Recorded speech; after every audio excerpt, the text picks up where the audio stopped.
Hey guys, so this is the last video of how to set up your home recording studio for beginners. In this video we're going to go through microphones as well as a little quickie on MIDI controllers. Hope you enjoy. As far as microphones go, there are two types that are good to get familiar with, which are the dynamic microphone and the condenser microphone. A dynamic microphone is more sturdy and is used for louder sound sources such as drum kits and guitar amplifiers. They also cost less and are used more in live situations. A condenser microphone is more fragile and generally more expensive. It can be used for a large variety of different instruments and is the go-to microphone for vocals. This type of microphone also requires phantom power, which is often included as a button in an audio interface. Microphones have different polar patterns, meaning which direction a microphone picks up sound from. When a microphone picks up sound from all angles, it has an omnidirectional pattern. When it picks up sound from the front of it, it has a cardioid pattern. When it picks up sound from the front and back, but not the sides, it's called a figure 8 pattern. I highly recommend starting out with audio-technica's AT2020.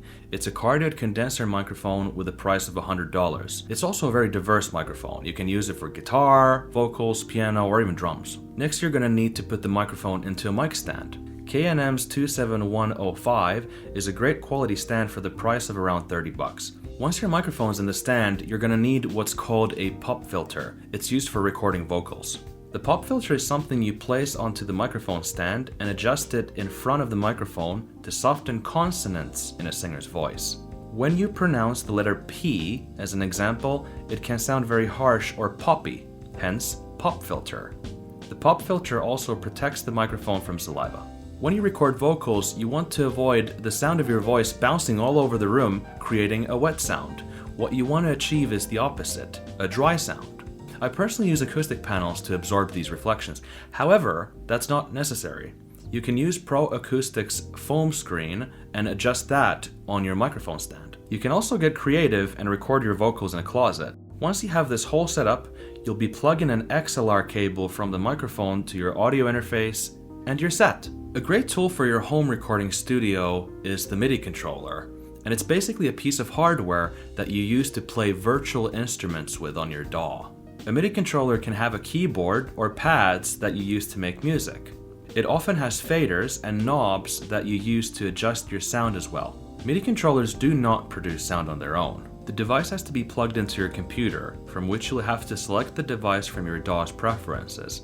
The language that your device and the computer speak is called MIDI. Once you've done that, you'll be able to create a virtual instrument track and browse various virtual instruments to play with. Keep in mind that some DAWs don't come with a wide selection of default virtual instruments. DAWs such as Ableton Live and Logic Pro have a great library of instruments to fiddle with. I personally use the Arturia Keylab 49, which you can get for $250.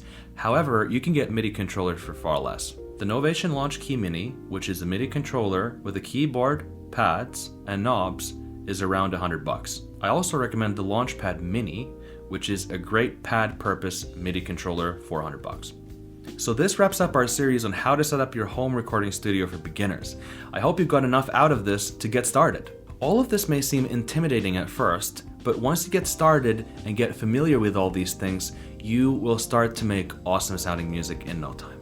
So thank you so much for stopping by. Do not hesitate to check out our channel for more videos like this. Thanks again for listening. See you next time.